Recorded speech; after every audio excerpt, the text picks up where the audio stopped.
911, napabuntong hininga si Gomora King, ang mga lumilipad na barko ay talagang mabilis, kailangan kong makakuha ng isa ng mabilis. Sa mundo ngayon, ang mga nakaabot sa Unity Realm Perfection at Great Perfection na mga antas ay pumasok sa hanay ng mga kinikilalang nangungunang powerhouse, at ang mga lumilipad na barko ay kung ano mismo ang maaaring magkaroon ng mga nangungunang powerhouse, ngunit hindi lahat ng nangungunang powerhouse ay maaaring magkaroon nito. Sa lumilipad na barko, kumain si Lance ng Emperor Worm, at dahil ito ang pangalawang beses na kinain niya ito, napigilan ni Lance ang kanyang sarili sa pagtawag. Makalipas ang kalahating oras, natapos na ng Emperor Insect ang pag-aayos ng mga meridian ni Lance. Syempre, natunaw na rin ni Lance ang espiritual na enerhiya na naabsorb niya lang mula kay Abner. Gayunpaman, ang kaharian ni Lance ay hindi gaanong bumuti, tila ito ay nakakakuha. Mas mahirap umasa sa Second God's Great Law para umunlad. Si Abner ay isang Unity Realm Great Success man lang sa unang pagkakataon, ngunit ngayon ay sinipsip na niya ito at talagang walang pagbabago. Lance ay kaya lang tumigil. Binuksan ni Lance ang kanyang mga mata at sinabi, talagang hindi sulit na sayangin ang isa sa aking Emperor Worm para pumatay ng walang kabuluhang basura, buti na lang at hindi nabasag ang mga meridian sa pagkakataong ito, kung hindi, kailangan kong harapin ang dalawang malalaking pinsala sa meridian, kung marami pang beses, walang kwenta kumain ng Emperor Worm. Sinabi ni Sarah, Brother Lance, hindi na iyon kakailanganin sa hinaharap, gayunpaman, ang iyong sariling lakas ay unti-unting nauunawaan, at ang papel ng Lifeblood Hidden ay unti-unting lumiliit. Tumango si Lance, well, ang knock-off na bersyon ng Lifeblood Hidden na naisip ko sa sarili ko ay kasing lakas lang ng ikatlong antas ng Unity Realm Perfection, hindi masamang gamitin ito kung mahina pa ako, ngunit ngayon na ang sarili kong lakas ay umabot na sa Unity Realm Perfection, walang gaanong pagkakaiba sa pagitan ng paggamit nito at ng hindi paggamit nito. Saan tayo pupunta sa susunod na hintuan? Next stop Lance thought about it and said, Peter, nasaan yung Thousand Mountain Tomb na binanggit mo? Bakit hindi tayo pumunta dito sa next stop? Lance, niloloko mo ba ako? Thousand Mountain Tomb, ito ay isang Jedi, hindi isang banal na lugar. Kahit sinong pumasok, hindi marami ang lumalabas na buhay, at kahit na gawin nila, lahat sila ay nabaliw. Mundo, walang mas malakas kaysa sa iyo ang mga ngahas na pumunta, kami. Saglit na nag-alinlangan si Lance, kung talagang ito ay isang lugar na magdadala sa katapusan ng lahat, talagang hindi na kailangang ipagsapalaran ito. Kahit na ang mga nasa tuktok ng Unity Realm Grand Perfection, na malapit sa Ancestor Realm, ay hindi nang ahas na pumunta, paano pumunta doon si Lance? Sige, dahil iyon ang kaso, hindi ako pupunta sa lugar na ito, bagaman gusto kong personal na pumunta upang makita kung gaano ito nakakatakot, ngunit sa susunod. Ngumiti si Lance. Ngayon, saan tayo susunod? Naalala ni Lance ang dean na iyon ng Star Ocean Academy, sinabi niyang mayroon siyang kayamanan na mabubuksan kung marunong siyang sumipsip ng kapangyarihan. Hoy, bakit hindi natin hanapin ang kayamanan? Gusto kong maghanap ng mga kayamanan, haha. Sabi ni Lance. Hanapin ang kayamanan. Anong kayamanan?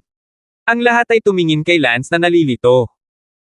Sinabi ni Lance, hindi ba sinabi ng dean na iyon ng Star Ocean Academy na mayroong isang kayamanan?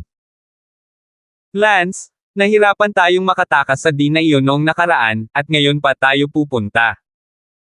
Niloko natin ang dean na iyon, malamang papatayin niya tayong lahat. Tumango si Lance, at saka, bagamat nakapasok na ako sa Complete Unity Realm ngayon, sa kasamaang palad, nasa unang antas pa lang ako ng completion, at ang dean na iyon, na nasa tugatog ng pagkumpleto, sa kalaunan ay makukuha natin, ang mas malaki ang gap between each level, I don't think we can beat him. Sayang, I don't dare to go to this one, and I don't dare to go to that one, so saan ba talaga tayo pupunta? Sa sandaling iyon, sinabi ni Dao, Brother Lance, nakatanggap ng distress message ang lumilipad na barko. Isang distress message. Malapit lang. Isang mensahe ng pagkabalisa mula sa iba pang lumilipad na mga barko. Ano ang sinasabi nito? Ang mensahe ng pagkabalisa ay nagsasabi na ang kanilang lumilipad na barko ay nasa problema at humihingi ng suporta. Dapat ba natin itong pansinin, kapatid na Lance? Sinabi ni Lance, sa orihinal, mas mabuting maglabas ng espada sa kalsada, ngunit hindi namin alam kung ito ay isang bitag, kaya mas mabuting mag-ingat. Paano ito kung gayon, pupunta kami ni Little Fire at kukuha ng tingnan mo muna. Sige. Binuksan ni Lance ang hatch, at tulad ng isang pusa, tumalon si Little Fire mula sa lumilipad na barko, at sa sandaling tumalon siya sa langit, agad na naging higanti ang Little Fire. Tumalon si Lance at umupo sa likod ng apoy na hayop at lumipad sa isang tiyak na direksyon. Nakaupo sa likod ng Little Fire, lumipad si Lance ng ilang daang kilometro at nakita ang isang lumilipad na barko na nakaparada sa lupa sa isang primitive na kagubatan, kasama ang ilang malalakas na lalaki na walang magawang umiikot sa paligid nito. Alam ni Lance na ang mensahe ng pagkabalisa na natanggap ng kanilang lumilipad na barko ay malamang na ipinadala mula sa nakaangkla na lumilipad na barkong ito. Sa sandaling ito, sa tabi ng lumilipad na barkong ito, malakas na sinabi ng isang lalaki sa driver, "Bilasan mo at ayusin mo ito para sa akin, Sampain to, na antala ang ginang, gusto ko ang buhay ng iyong aso." Yes, yes, yes. I will try my best to fix it. Damn, masisira rin ang lumilipad na barko, anong kalidad? Sa loob ng lumilipad na barko, may lumabas na boses, "Naayos na ba ang lumilipad na barko bilasan mo kung hindi ka magmadali," sabik na maghintay si Kuya Words.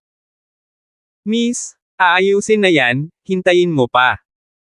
Pagkatapos sabihin iyon, hinimok ng malalakas na lalaki sa labas ang driver na iyon na ayusin ito muli.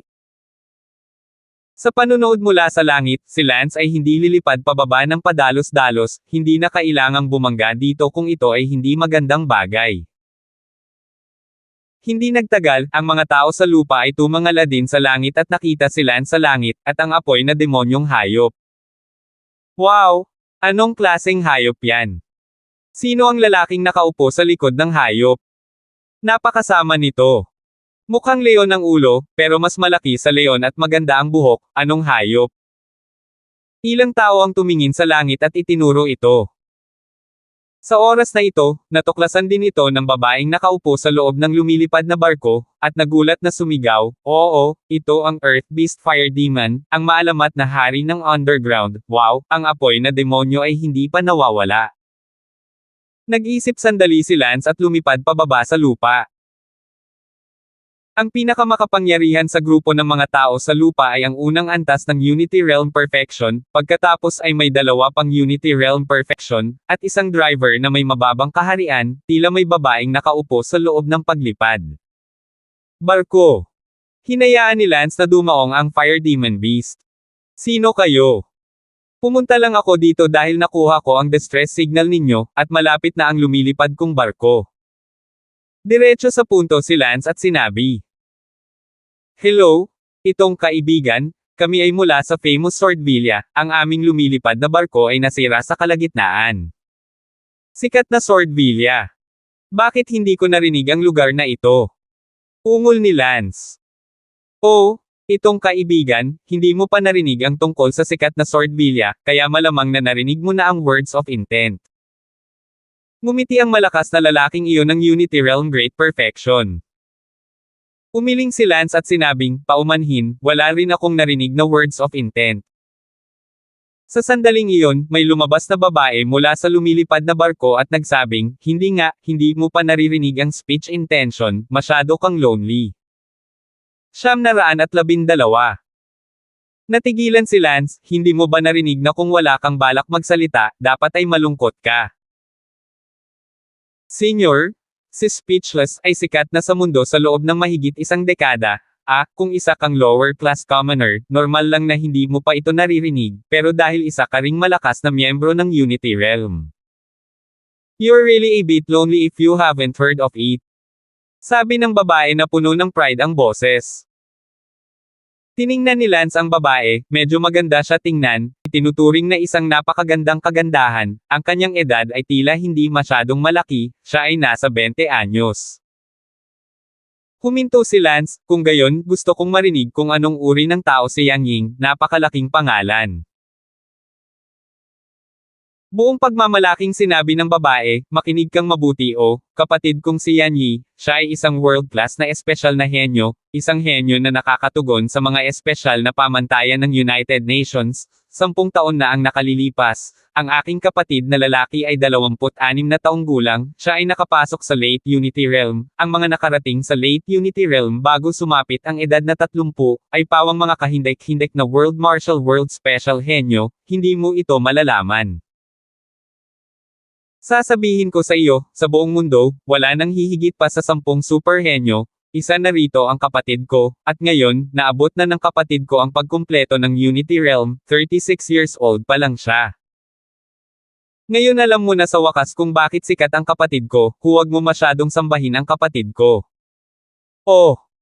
Naiinip na sinabi ni Lance, sige, alam ko, kung ganoon, kung wala nang iba, aalis muna ako. Teka! Sigaw ng lalaking iyon sa Unity Realm Great Perfection. May iba pa ba?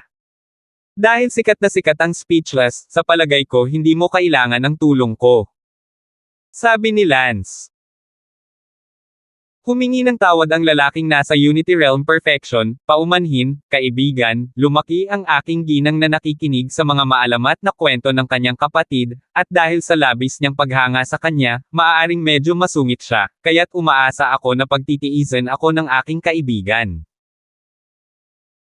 Kaibigan, nilinang mo ang pagiging perpekto ng Unity Realm, hindi ka dapat bata sa totoong edad, huwag tayong maging ordinaryo sa isang batang babae, 20 taong gulang pa lamang siya ngayong taon. Bumantong hininga si Lance, 20 years old, 21 pa lang ako, mas bata lang sa akin ng 1 taon, gaano pa ba ito kabata? Sinabi ni Lance, syempre wala akong panahon para magkaroon ng pangkalahatang kaalaman sa isang batang babae, bukod pa, ang kanyang kapatid na lalaki, words of intent, ay talagang isang kahangahangang henyo. Okay, ano ba talaga ang mali sa lumilipad mong barko? Ako, kailangan kong tingnan kung matutulungan ka namin. Narito ang bagay, kami ay nagpapalipad ng mga barko na kahit papaano ay lumabas habang lumilipad, pagkatapos ay nahulog sa lupa at muling pinaandar ang barko, ngunit mayroong isang buong pulutong ng gulong code at walang ideya kung ano ang ibig sabihin nito. Sabi ng malakas na lalaki na iyon. Tumango si Lance, bagamat hindi rin naiintindihan ni Lance, ngunit, dapat maintindihan ni Sarah, si Sarah ay isang hacker, ang kanyang talento sa lugar na ito ay napakataas. Sige, maghintay muna kayo, tatawagin ko ang mga tao ng lumilipad kong barko. Sige, salamat kaibigan, kahit anong mangyari, kaibigan ka ng famous sword bilya natin. Hindi nagsalita si Lance at sumakay sa Fire Demon Beast. Tumingin ang batang babae na iyon sa Fire Demon Beast ni Lance at sinabing, ang Aztec, magiging mas cool pa kung kapatid ko ang nakasakay sa ganoong hayop. Bumalik si Lance sa lumilipad na barko. How was it? Busy ang lahat sa pagtatanong. Sinabi ni Lance, totoo na ang isa sa mga lumilipad na barko ay nasira, sabihin ng isang buong grupo ng mga gulong code, mo. Well, dapat yung program ng flying ship ang magulo, i-reset mo lang yung program. Well, tapos na tayo. Hindi nagtagal, dumating ang lumilipad na barko ni Lance. Pumasok si Sarah sa lumilipad na barko ng kabilang partido sa loob, nagsimulang bigyan ng lumilipad na barko ng kabilang partido, ang lumilipad na barko ng kabilang partido ay talagang nakaprograma upang magulo.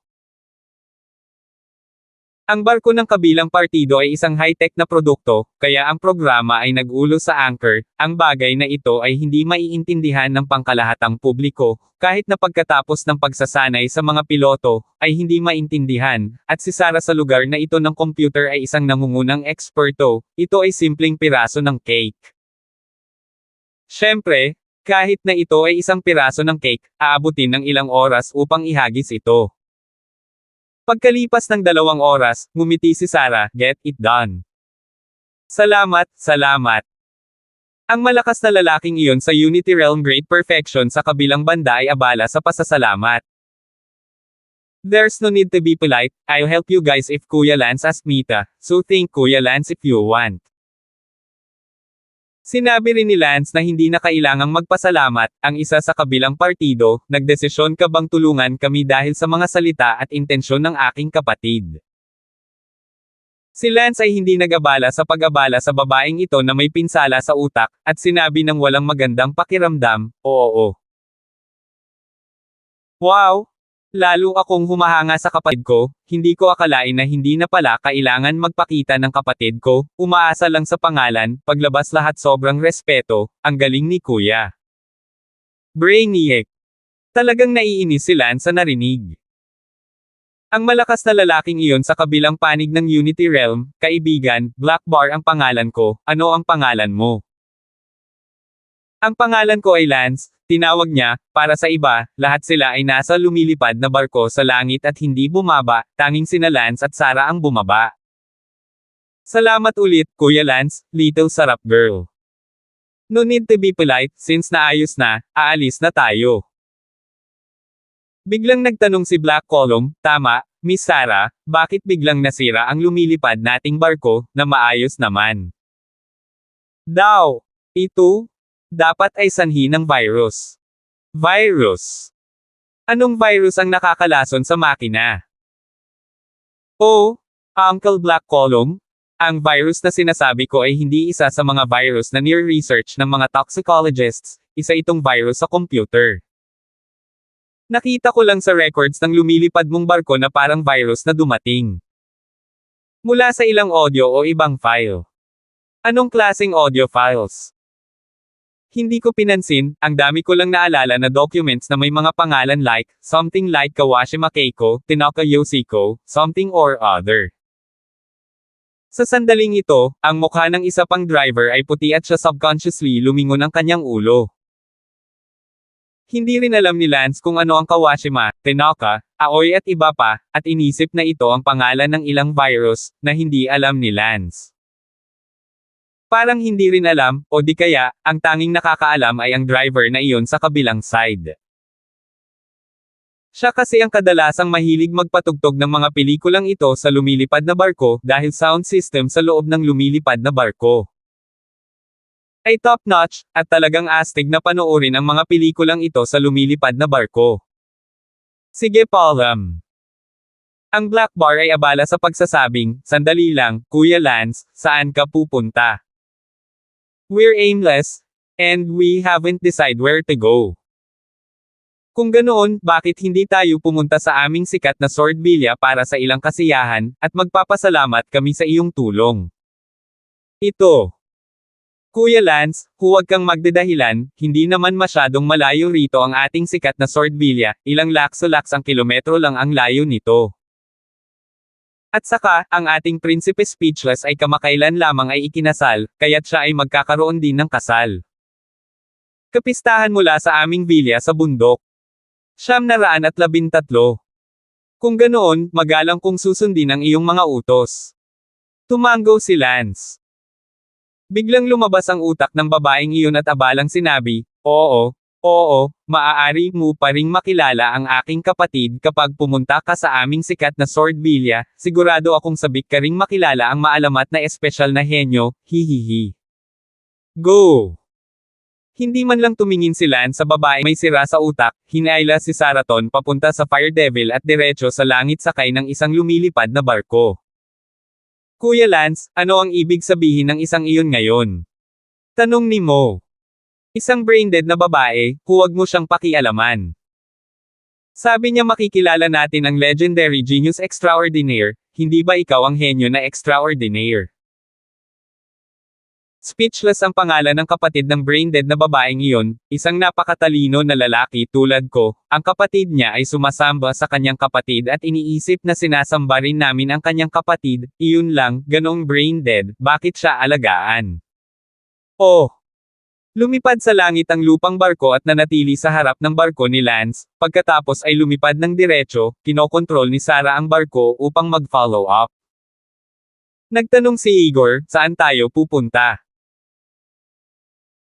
Sumunod ka sa lumilipad na barko sa unahan, galing sila sa famous Swordvilla, since sincerely inimbitahan nila tayo, pumunta tayo sa famous Swordvilla ng ilang araw, ang layunin natin ay maglakbay pa sa buong mundo, ang famous Swordvilla ay may espesyal na henyo, ito ay dapat na isang kahangahangang lugar, kahit na ito ay isang nayon ng bundok lamang, natatakot ako na ito ay hindi mas mahina kaysa sa buong Gomorrah Empire, ang gayong lugar ay nagkakahalaga ng pagbisita. Mabuti, pagkatapos ay pumunta ka sa sikat na Swordvilla. Siya nga pala, sinabi mo na ang sikat na Swordvilla ay mayroon ding mga taong napakatalino.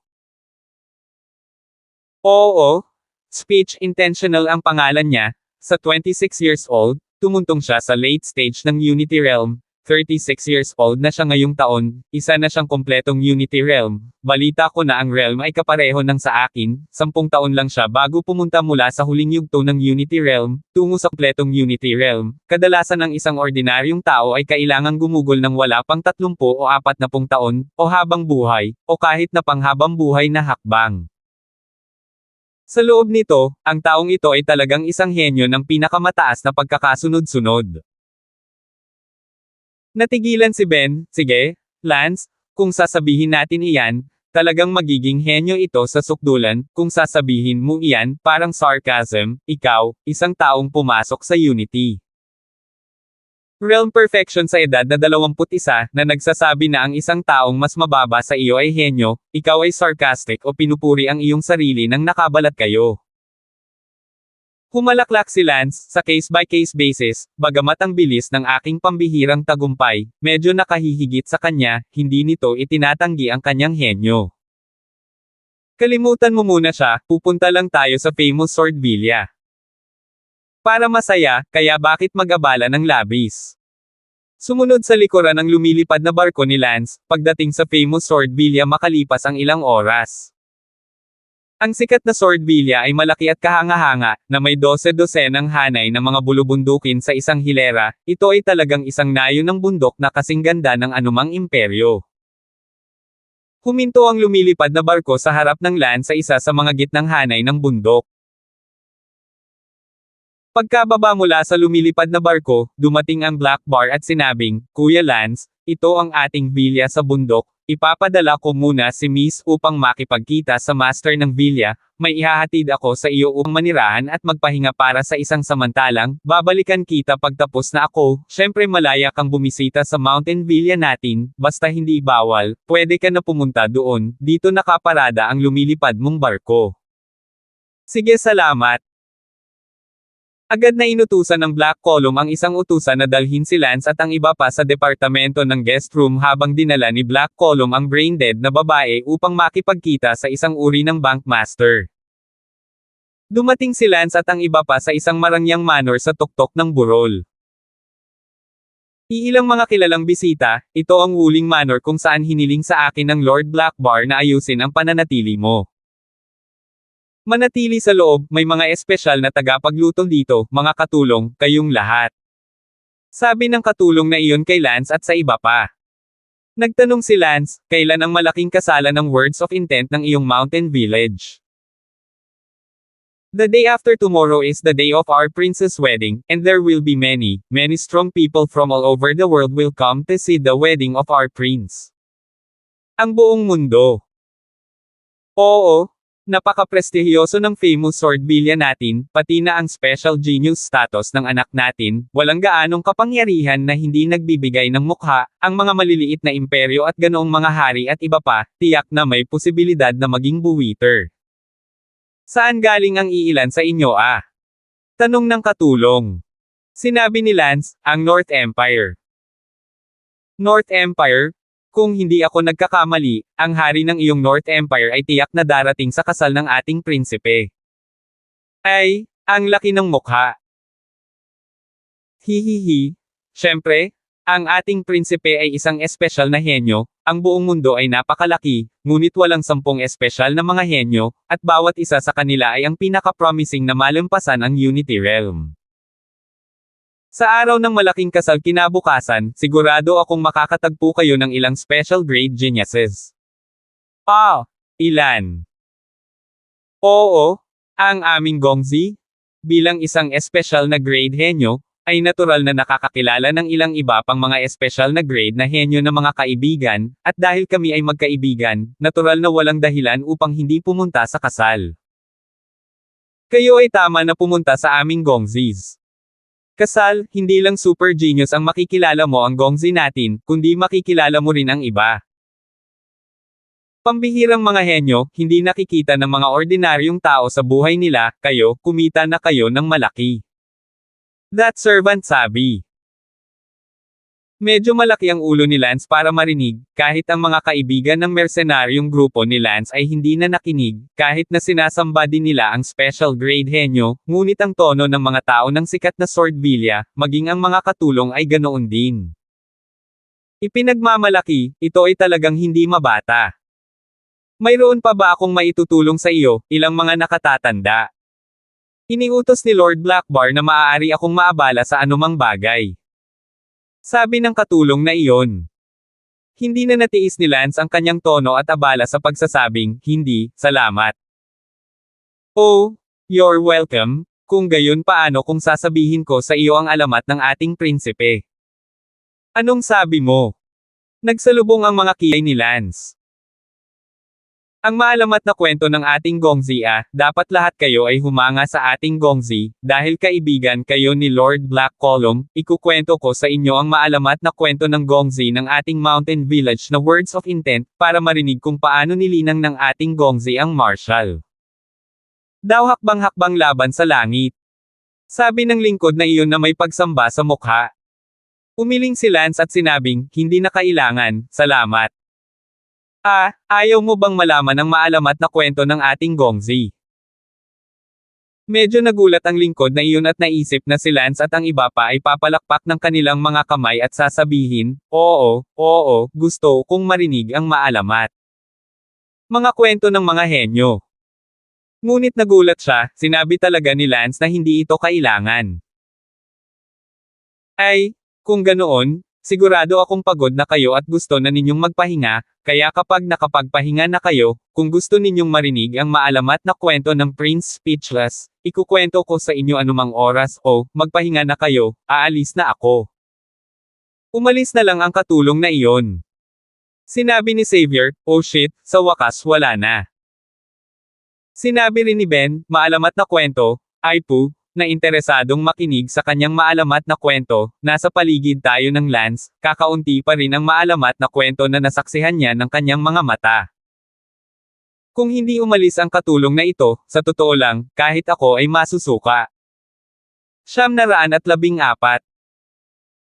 Pansamantala, ang lahat ay nananatili sa mountain resort na ito na tinatawag na Wuling, ang itim na bar ay nag-ayos ng pinakamagandang lugar para manatili si Lance at ang iba pa, ang itim na bar na ito ay sapat na kawili-wili. Si Lance at ang lahat ay nag-casual tour sa famous Swordvilla. Kinagabihan, natapos ng Black Bar ang kanyang negosyo at pumunta sa Wuling Manor para hanapin si Lance. Kuya Lance, pasensya na, may dapat harapin ang kapatid ko, hindi ko inaasahang mapapabagal ka. Paumanhin ng Black Bar kay Lance. Si Kuya Black Column pala, sinong kuya mo? Haha, ang kuya ko ang master of the famous Swordvilla, noon, katulad mo rin ako, sinundan ko ang kuya ko, nagtayo ng mercenary group at tumakbo sa buong mundo. Sinabi ni Sarah, kaya hindi ka guard akala ko ba guard ka, akala ko ang isang guard ng famous Swordvilla ay nakarating sa Unity Realm Great Perfection, hindi ba't ang famous Swordvilla ay walang katulad na kapangyarihan? Ngumiti ang itim na bar, ang babaeng nakita mo ngayon ay apo ng aking kuya, ang pangalan niya ay Mona. Ang aming sikat na Swordvilla, kahit na hindi ang pinakamalakas, ay hindi rin mahina, may kabuoang 6 na Unity Realm Great Perfection sa kasalukuyan. Ang aming sikat na Swordvilla. 6 lang 6 ba ay itinuturing na mas mababa? Sa pagkakaalam ko, sa maraming imperyo, iisa lang ang emperador, at ang ating maliit na sikat na Swordvilla, na may 6 na Unity Realm Grand Perfectionist, ay isang napakahusay na lakas. Bukod pa, ako ay hindi magsisinungaling sa iyo, ang ating Old Villa Master ay isa pa ring peak Unity Realm Grand Perfectionist. Sa buong mundo, mayroon lamang 30 na nakarating sa tuktok ng Unity Realm Great Perfection, at ang ating Old Villa Master ay isa sa mga 30. Pagmamalaki ng Black Bar. Wow! Kaya parang ang sikat na Sword Villa ay talagang pambihira. Puri ni Lance. Tama, tsaka, ang ating Prince of Words, isa siyang espesyal na henyo, malaki ang posibilidad na siya ang maging pick ng Unity Realm Grand Perfection sa hinaharap, at sa oras na iyon, ang ating sikat na Sword Villa ay magiging mas malakas pa. Oh, Senior Black Bar? 30 lang sa mundo ang nakarating sa rurok ng Unity Realm Grand Perfection, sabi ni Lance. Oo, ang aming matandang Villa Master, nakatungtong lamang sa tuktok ng Unity Realm Grand Perfection sa edad na 150, at ang iba pang 29 na Unity Realm Grand Perfection, lahat sila ay nakatuntong lamang sa antas na ito sa edad ng 100. Ang 30 taong ito ay ang 30 tao sa tuktok ng buong mundo, at mayroon silang walang katulad na reputasyon sa buong mundo. Manam. Tumango si Lance, tila napakahirap talagang maglinang sa tuktok ng Unity Realm Grand Perfection. Sa katunayan, naramdaman na ito ni Lance ngayon, bago pa masipsip ni Lance ang espiritual na enerhiya ni Abner, na nasa unang antas ng Unity Realm Great Perfection, makatuwirang sabihin na sinipsip ni Lance ang kanyang espiritual enerhiya, kahit kaunting pakinabang, sa katunayan, halos walang pagbabagong naramdaman si Lance, maliwanag na pagkatapos na maabot ni Lance ang Unity Realm Great Perfection, napakahirap nang umakyat kahit isang maliit na antas. Napakahirap pa rin para kay Lance na taglayin ang God-absorbing Great Law, ang mga walang God-absorbing Great Law at lubos na umasa sa kanilang sarili, hindi ko talaga alam kung gaano ito kahirap. Sa sandaling ito, isang katulong ang pumasok sa labas ng pinto, ang parehong katulong na gustong magbigay kay Lance ng maalamat na kwento sa tanghali. Ilang seniors, nakapagpahinga na ba kayo? Tanong ng katulong na iyon. Sumimangot si Lance, para saan? Sa tanghali, sasabihin ko sa iyo ang alamat ng aking anak, at gusto mo munang magpahinga, kaya ngayong nakapagpahinga ka na, maaari ba akong magsimula? Itim ang mukha ni Lance, damit, kung hindi dahil naririto ang Senior Black Bar, talagang gusto ni Lance na sumugod at sipin siya, kailan pa sinabi ni Lance na makikinig siya sa kanyang mga maalamat na kwento pagkatapos magpahinga. Tumawa lang si Senior Black Column at hindi umimik. Kumaway ang lingkod na iyon kina Harem, Igor, at tiyan nyo, halika, lumapit kayong lahat, sisimulan ko ng ikwento ang maalamat na kwento ng pambihirang henyo. Dahil narito rin ang itim na bar, walang masabi si Lance na parang hindi siya interesado, kaya kagatin lang niya ang kanyang mga ngipin at walang masabi. Ang lingkod na iyon ay nagsimulang magsabi, 36 na taon na ang nakalilipas, sa isang madilim at maangin na gabing naliliwanagan ng buwan, sa isa sa mga silid ng sikat na Sword Mountain Villa, isang iyak ng sanggol ang biglang narinig, at isang katulong ang sumigaw, ito ay ipinanganak, ginang. Nanganak, ito ay isang lalaki. Ang batang ito, ay ang ating Noble Sword Villa's Mr. Speech Intentional, at mula sa sandaling ito nagsimulang isalaysay ang ating maalamat na kwento. Si Lance ay talagang pidgel ng hininga, hindi niya gustong sumipa ng ganito kalubha. Sa sandaling ito, isang kasambahay ang pumasok mula sa labas at nagsabi, nandito ba si Senior Lance? Pasok ako. Si Lance ay abala. Hindi na makapaghintay si Lance na makaalis dito ngayon. Hinihiling ka ng aking ginang na lumapit. Sino ang mismo? My lady is speechless moon. Si Lance ay abala na tumango, okay, susundan kita kaagad doon. Bagamat ayaw talagang pumunta ni Lance, mas mabuting puntahan ang babaeng iyon na sira ang utak kaysa makinig sa maalamat na kwento dito. Sinabi ni Lance sa Black Bar, Kuya Black Bar, pagkatapos ay pupunta muna ako para makita kung ano ang gusto niya sa akin. Fine. Sige. Sasamahan ko itong mga kaibigan mo para makinig sa kwento. Okay. Binigyan ni Lance ng isang nakikiramay na sulyap sa iba pang grupo, ang iba sa kanila ay nanlumo.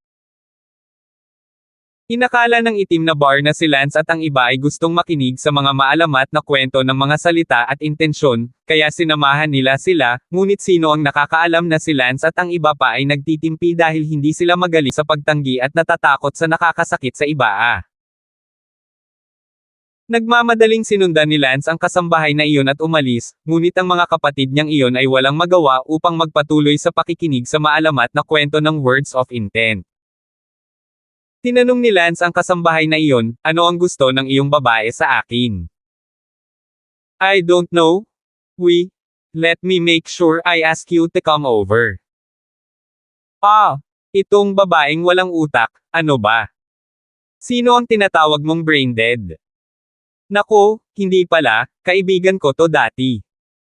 Hindi nagtagal, dumating si Lance sa harap ng isang marangyang bahay.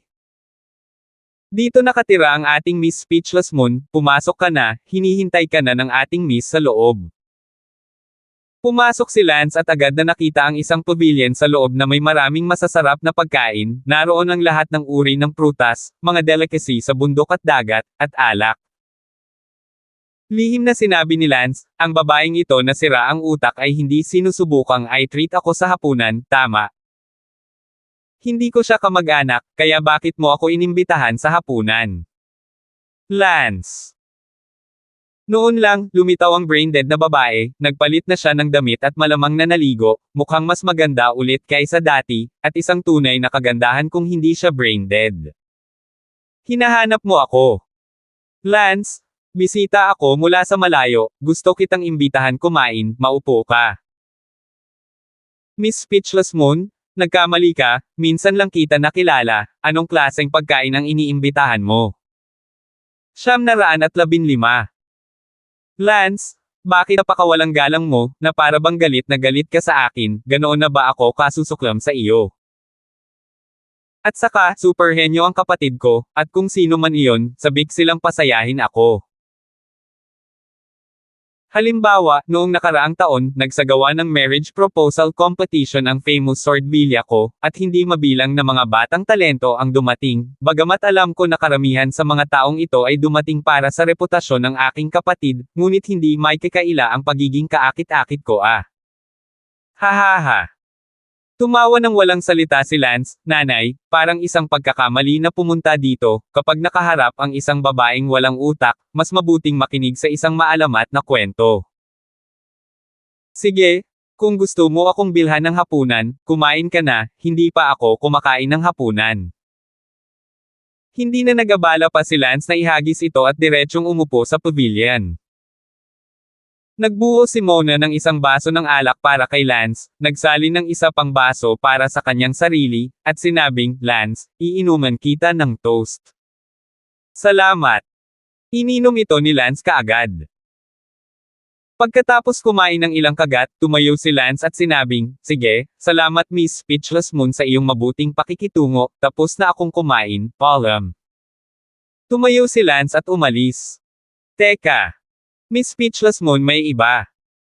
Lance, hindi mo talaga nararamdaman. Sabi ni Lance, naguguluhan, at pakisabi kung ano ang dapat kong maramdaman, Miss.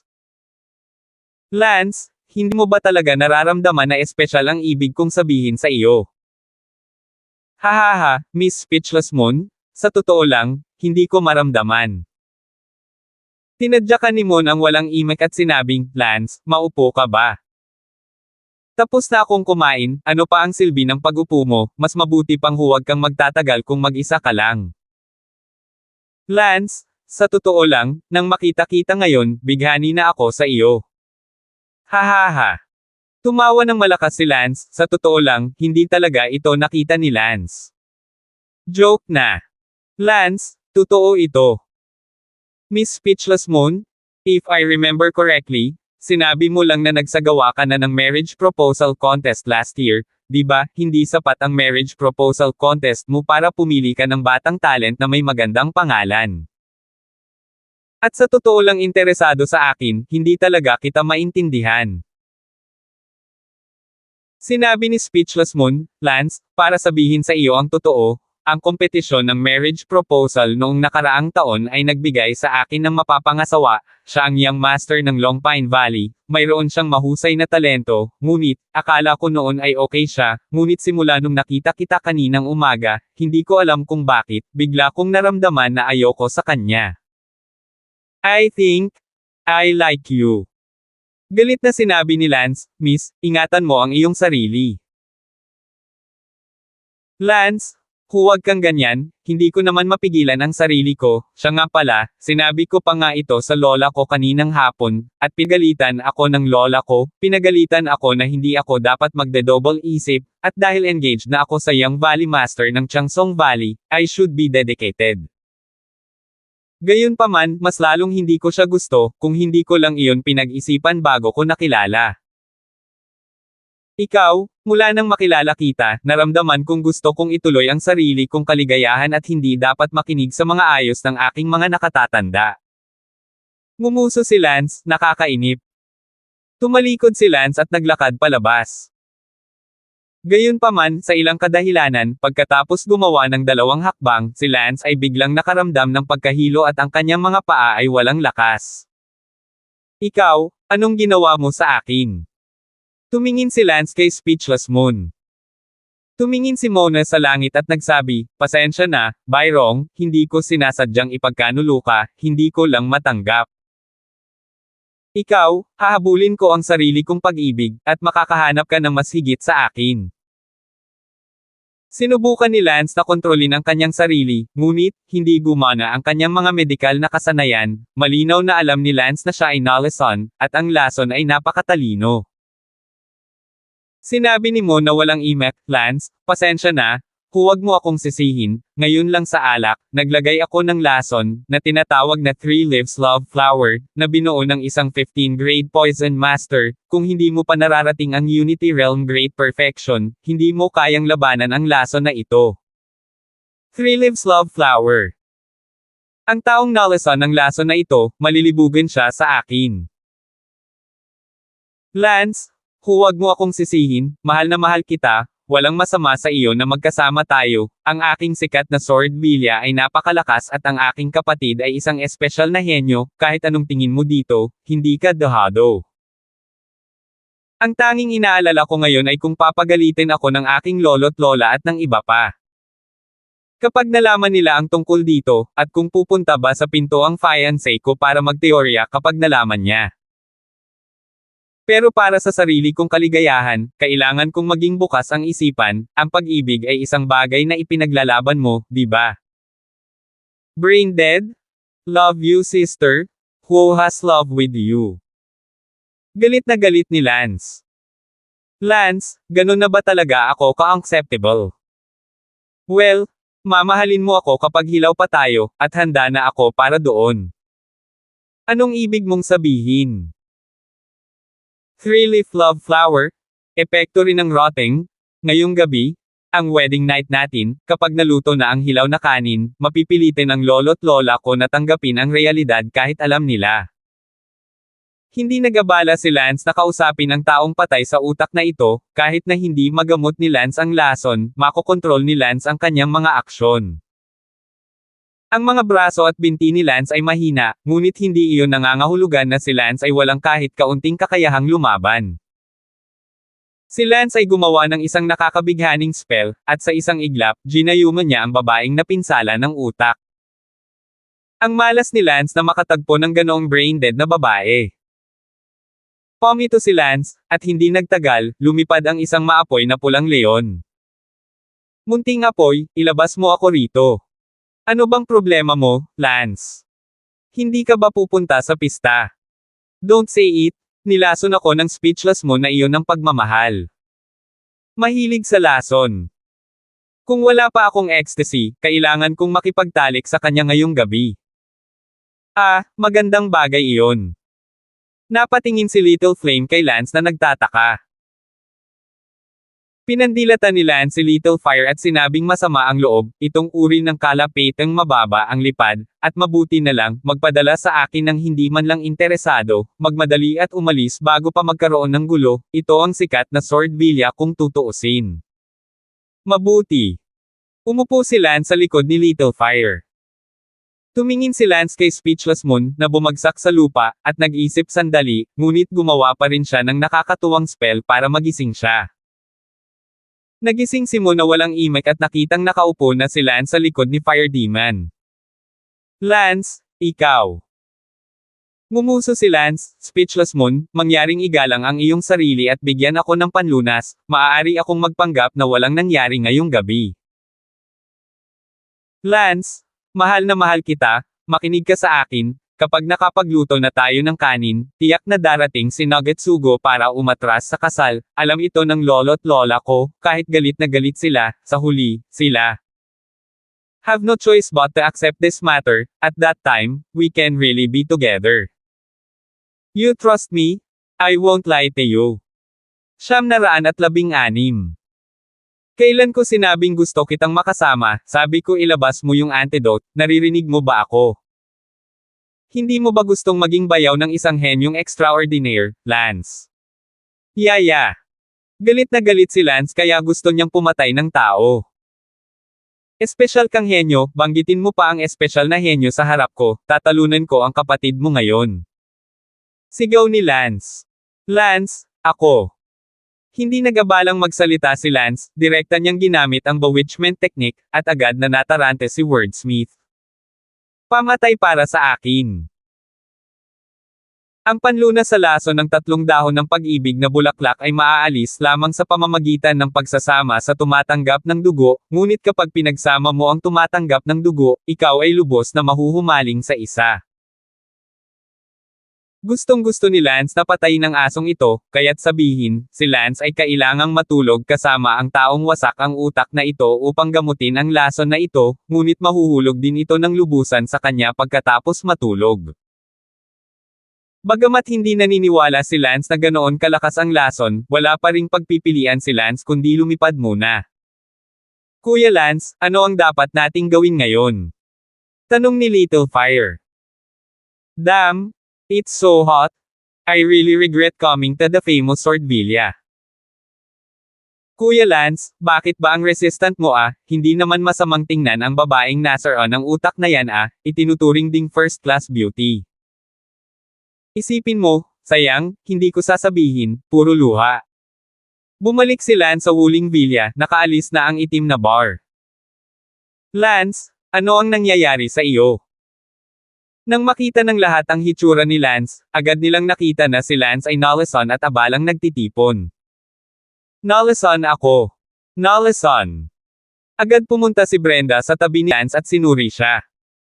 Pagkalipas ng ilang minuto, sinabi ni Brenda, napakalalim na lason. Sinabi ni Lance, ito ay isang lason na binuo ng isang 15 grade poison master, ito ay tinatawag na 3 Leaves Love Flower, itong 3 Leaves Love Flower ay tinatayang may tatanggap ng dugo, kung sino ang nalason ng lason na ito ay lubos na mamahalin. Ang tatanggap ng dugo hanggat may relasyon sila sa kanya. Lance, ano ang ibig sabihin nito? Kinakabahang tanong ni Elsa. Fuck! Good fire Mura lang kasi ako? Anong handaan ang pupuntahan, kung makikinig lang ako sa legendary story dito, hindi sana ako nalason ng Speechless Moon, walang kulay at walang lasa itong lason, ako. Hindi ko talaga maramdaman. Sinabi ni Brenda, 15 pin poison master, hindi ko akalain na magkakaroon ng 15 pin poison master sa sikat na Swordvilla, ito ay isang maalamat na master ng lason, narinig ko na sa buong mundo, mayroong hindi hihigit sa 10-15. Pin poison masters, hindi ko akalain na magkakaroon ng isa sa famous Swordvilla. Sinabi ni Bella, Brenda, huwag ka nang magsalita ng marami mabilis kang makaisip ng paraan para gamutin ang lason ni Lance Napailing-iling si Brenda sa kahihiyan, hindi ko maaaring malabanan ang lason na ito, ang lakas ko sa pagkalason ay napakalayo pa rin sa 15 gradong poison master na ito. Ano naman? May isang paraan lamang, makipagtalik sa tumatanggap ng dugo at lisin muna ang lason na ito. Hindi, sa ganitong paraan ako ay makulong at tuluyang mai-inlove sa kasuklam-suklam na Speechless Moon na iyon. Sinabi ni Brenda, hindi ako masyadong naniniwala na si Lance ay talagang mai-inlove sa kanya, ang puso ni Lance ay palaging matatag, hindi ganoon kadaling manipulahin ang isang taong may matatag na puso, bukod pa sa lason pa rin ito. Sinabi ni Leslie, oo, kahit ang mesmerism ay hindi madaling manipulahin para sa isang taong may malakas na puso, hindi banggitin ang isang lason lamang, sa palagay ko ang 3 dahon na bulaklak ng pag-ibig ay isang gimmick lamang, maaaring hindi ito masyadong mahiwagang. But what if it is? At saka, nakakadiri ang makipagtalik sa isang ganyan. Infamous said. Phew. Huminga ng malalim si Lance at sinabing, sige, huwag muna nating pag-usapan ito sa ngayon, sa tingin ko magkakaroon ng solusyon. Ano ang solusyon dito? Naalala ng isip ni Lance ang isang tao, si Talia. Maaaring may paraan si Talia para tulungan si Lance sa kanyang lason, bagamat si Talia ay napakatalino sa martial arts, ganap na kasing husay ni Lance, kahit na nalampasan si Lance, ngunit ang poison art ni Talia ay mas mahusay. Sa kanyang nakaraang buhay, si Talia ang pinakamagaling sa ganitong uri ng taktika, naglalaro na ng lason, at ang kanyang sining ng lason ay tinawag na isang masamang sining. Nadama ni Lance na kung narito si Talia, matutulungan niya si Lance sa lason. Sa kasamaang palad, si Talia ay wala rito, at, sa matagal na pagkawala, alam ng Diyos kung nasaan siya, o kung siya ay patay na. Binigyan ni Brenda si Lance ng isang tableta ng lason at sinabing, mapapaginhawa lamang nito ang iyong kasalukuyang kalagayan, mahina ka ngayon, itong tableta kung ito ng lason, nakakapagpaginhawa lamang ng kaunti, pasensya na, ito ang lason ng ibang partido na masyadong malakas, wala ako sa kaparehong level. Mukhang napaka-guilty ni Brenda. Sige, walang dapat ikakonsensya, tiyak na hahanapin ko ang hustisya sa sikat na Sword Mountain sa bagay na ito. Sa sandaling ito, sa isa sa likod na bundok ng sikat na Sword Mountain Villa. Pumasok si Mona sa likod ng bundok, at sa isang kuweba sa likod ng bundok, may isang babae na nakatira doon. Senior, yung 3-leaf love flower poison na binigay mo, effective ba talaga? Tanong ni Wordsless Moon sa babae. Of course. Pero pagkatapos nito, huwag mong kakalimutan ang ipinangako mo sa akin. Huwag kang mag-alala, hanggat gumagana talaga ang 3-leaves love flower, tutulungan kitang malaman. Nga pala, anong klaseng lalaki ang nagtulak sa'yo para gamitin ang 3-leaves love flower? Hindi mo alam. Sige, umalis ka na. Huwag kang tatakbo sa likod ng bundok kung walang nangyari, pag nahuli ako ang unang papatay sa'yo. Mabuti. Umalis si Mona na walang imak. Ang babae sa kuweba ay tumingin sa figure ng speechless mood ngumuso, babae na tanga, naniniwala talaga siya sa 3-leaves love flower, kung talagang may ganoong kagandang lason, ginamit ko ito sa aking sarili noong nasa kabilang ako. World. Ordinaryong lason lang, unti-unting mawawala ng isip ang tanggang kumuha ng 3-leaves love flower at maghihintay ng kamatayan, hahaha. Ang babaeng ito, kung narito si Lance, tiyak na makikilala niya siya, ang matagal nang nawala na si Talia. Nabalitaan ni Talia na ang sikat na Sword Villa ay mayroong 1,000 sinaunang espada, siya ay partikular na dumating para sa espadang ito, sa kasamaang palad, si Miss Mona ng sikat na Sword Villa ay isa ring taong mahusay sa pagkalason, isang poison master, bilang isang resulta. Nabigla siya sa malalim na kakayahan ni Talia sa lason. Si Talia ay nagtatago sa likod ng sikat na Sword Villa, naghahanap ng pagkakataon na makuha ang espadang iyon, ngunit sa kasamaang palad, 1 buwan na siyang nakatago sa likod ng bundok, at hanggang ngayon, hindi pa niya nagagawa. Nakita ko ang anino ng espada. Narinig kong nakatago ang espada sa isang lihim na lugar, ngunit ang pasukan sa lihim na lugar na ito ay nasa silid ng matandang master ng sikat na Sword Mountain Villa. Si Talia ay hindi makapasok dito, ngunit narinig niya na may isa pang pasukan, kaya siya ay magsisimula sa Speechless Moon. Ang Speechless Moon na iyon ay hindi tinuligsa ang pag-iral ni Talia dahil sinamba niya si Talia. Ngayon, biglang lumapit sa kanya ang speechless moon at sinabing walang lason na maaaring maging sanhi ng pagkabaliw ng mga tao sa pag-ibig, ngunit si Thalia ay maglalaro at sasabihin lang na mayroon, at casual na gumawa ng nakakagambalang lason, na nagsasabi na ito ay isang bulaklak ng pag-ibig na may 3 dahon. Si Mona ay kumbinsido sa mga salita ni Thalia. Kung makukuha niya si Lance, kung gayon handa siyang tumulong sa pag-iwas sa lokasyon ng kabilang pasukan. Ngunit walang nakakagulat, ang taong nataman ay si Lance, na nagpapantasya pa rin kung kailan niya makikilala si Thalia at humingi ng tulong sa kanya upang gamutin ang lason. 917. Kinabukasan. Bakit parang nahihilo ako? Love flower poison ba talaga ito? Sabi ni Lance. Si Brenda ay abala sa pagsasabing, sa lahat ng paraan, ang love flower poison ay hindi maaaring magdulot ng kamatayan kung hindi, paano pa rin ninyo mamahalin ang isa't isa pagkatapos ng kamatayan? Hindi na ako makapaghintay, hahanapin ko na ang babaeng nasaroon ng utak. Si Ben ay abala sa pagtatanong, makikipag-sex ka sa kanya para ma-detox ang lason. Hindi. Sa lahat ng nangyari, mapupunta lang ako sa 15th grade Poison Master sa famous Swordvilla. Sa 15th grade Poison Master, dapat may iba pang antidotes. Sige, samahan na kita. Hindi, masyadong maraming tao sa daan, hahayaan kong samahan ako ni Little Fire. Fine. Ang Fire Demon Beast ang pinakamalakas bukod sa iyo, at kaya niyang lumipad. Umupo si Lance sa likod ng Fire Demon at dumiretso sa kung saan nakatira ang Speechless Moon. Tulala ngayon si Moon na nakaupo sa harap ng bintana, naiisip sa loob, maaari ba talagang mapaibig sa akin ng 3-leaved love flower na iyon si Lance? Sa sandaling ito, biglang tumunog ang boses ni Lance mula sa kanyang likuran, Mona, dalhin mo ako upang hanapin ang 15 gradong Poison Master mula sa iyong sikat na Swordvilla. Nang tumalikod si Mona, nagtatakang tumingin siya kay Lance at nagtanong, gumagana ba ang 3-leaf love flower? Talagang naparito ka para makipag-ugnayan sa akin. Wala akong oras para kulitan ka. Gumamit agad ng mesmerism si Lance. Ang hindi makapagsalita na si Moon ay nahulog sa isang estado ng pagkalito.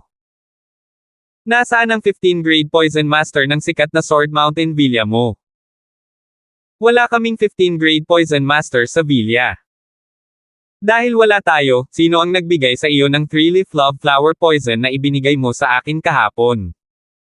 Ito ay isang Poison Master Senior sa likod ng bundok. Balik bundok. Oo, parang gusto niya ang isa sa aming mga espada sa bundok, ngunit labis kong hinahangaan siya kaya hindi ko maatim na iulat ang kanyang pag-iral sa aking lolo. Nasaan siya sa likod ng bundok? Nasa likod nitong bulubundukin, sa isang yungib. Sa oras na nagkamalay si Speechless Moon, nawala na si Lance. Pumasok na si Lance sa likod ng bundok para pumunta. Tamang-tama, nakakita si Lance ng isang yungib sa likod ng bundok nang hindi nagtagal. Dirdiretsong bumaba si Lance sa himpapawid. Sa sandaling si Lance ay nagmamadaling bumaba, isang babae sa kuweba ang tila may naramdaman at agad na tumakbo palabas. Nakita ni Lance ang babae, sa panlabas ay nasa katanghaliang gulang na babae. Si Lance ay nasusunog. Boom! Nasa himpapawid pa rin si Lance, kaya sinuntok niya ng malakas, ang lakas ng suntok ni Lance ay 100,000 Jin. Parang may nahulog na meteorite, at yumanig ang buong kuweba. Ang katawan ng babae ay bumulaga at lumipad patagilid, halos tamaan ng suntok ni Lance. Nang hina ang katawan ni Lance sa suntok, dahil lason pa rin si Lance at wala na siyang lakas, si Brenda ang nagbigay kay Lance ng kaunting ginhawa kasama ng iba pang mga antidotes. Ang babaeng muntik na matamaan ay napalingon sa sobrang takot, ang mukha niya ay may biglang pag-alab din ng galit, akala niya ay may nadiskubre siya mula sa sikat na Swordvilla. Gayunpaman, nang siya ay tumalikod, hindi niya napigilan. Ngunit mabigla. Si Lance Damon yun. Ministro. Malamig ang tingin ni Lance habang sinabi niya, ikaw ang gumawa sa babaeng nasira ang utak na iyon, bigyan mo ako ng 3 dahon na lason sa bulaklak ng pag-ibig. Payo ko sa iyo na ibigay ang antidote o hindi kita hahayaang mabuhay ngayon. Hahaha, hahaha. Tumawa ng malakas si Talia. Nagsalubong ang mga kilay ni Lance, medyo pamilyar ang tawa, na para bang boses iyon ni Talia. Oo nga naman, biglang pinunit ni Talia ang kanyang maskara at sinabing, "Silly boy, it's me." Ah! Medyo natarante si Lance, ang nasa katanghaliang gulang na babaeng ito ay talagang Talia na nakabalat kayo, kaya si Talia ay isang 15th grade poison master. Isang mangkukulam. Wind Lightning, may request ka talaga sa akin. Talia, bakit mo ginagawa ito? Wind Lightning, hindi ko alam na ginagamit ng silly lady para pakainin ka, pero isa kang taong mahal talaga ng lahat, mahal ka ng mga babae kahit saan ka magpunta, karapat-dapat na maging Wind Lightning na kilala ko. Sige, wala akong oras makipag-chat sa'yo, ang 3 dahon mong pag-ibig na flower poison ay nagpapabigat na sa akin. 3-leaf love flower? Hindi ito 3-leaf love flower? Ito ay isang napaka-ordinaryong klase ng lason, walang kulay at walang lasa, pagkatapos mong kunin, unti-unti kang mawawala ng malay, orihinal na gusto kong linlanggan ang nakakalokong miss na iyon. Kapag nawala ka sa isip mo, gagamit ako ng enchantment para ma-inlove ka sa kalokohang miss na yon, tapos sabihin mo sa kanya na gumana ang green leaf love flower poison, hayaan mo siyang gumawa ng mga bagay para sa akin, hindi ko inaasahan na ito pala. Kinukuha mo ang aking lason. Talia, ang poison technique, ay umabot na sa 15. Iyon ay hindi inaasahan, Lance, lalo mo akong ginulat, pagkatapos ng mahabang panahon, talagang nilinang mo ang iyong martial arts sa Unity Realm complete. No wonder na minsan kitang minahal, hindi mo talaga ako binaygo. Sabi ni Talia, ang kanyang mga mata ay tila medyo komplikado habang sinasabi niya ito. Tumingin si Lance kay Talia, na ang martial arts realm ay nasa huling yugto lamang ng Unity Realm, na mas mahina kaysa kay Lance. Hindi ba't itinuro ko sa iyo ang Divine Second Great Law? Ayon sa iyong malupit na personalidad, wala kang pakialam kung mabuti o masama ang kabilang partido, ikaw ay nagpatuloy at sinipsip sila, kaya bakit ang martial arts realm ay hindi kasing ganda ng akin? Ngumuso si Talia, kidlat ng hangin, pinakialaman mo ba ang dakilang batas na sumisipsip ng Diyos na itinuro mo sa akin? Pinakialaman ko. Huwag kang mag-iingat, kung gusto kong pakialaman bakit hindi ko na lang ituro sa iyo.